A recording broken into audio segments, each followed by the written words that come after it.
こんにちは。皆さん、今日はトライアルロックを有効化する方法をお見せします。そして、高性能 IVFC 委託乾燥機に起用されます。ありがとうございます。通常のマニュアルでは、例えば、トライアルロックを有効化するのに問題があることがありますので、場合によっては、必ずしも有効化する必要はありません。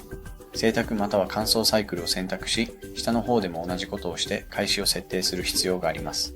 そして開始の遅延時間を設定します。そして今、ディスプレイを押しすることでダイアログを有効化できます。遅延とリフレッシュ機能についてですが、今ご覧の通りトライアルが有効化されていて、どの機能も管理できません。コントロールパネルからそれを有効化したいと思います。同じボタンを再度押し続けるだけでそれで完了です。ご覧いただきありがとうございます。いいねを押して推薦してください。それではさようなら。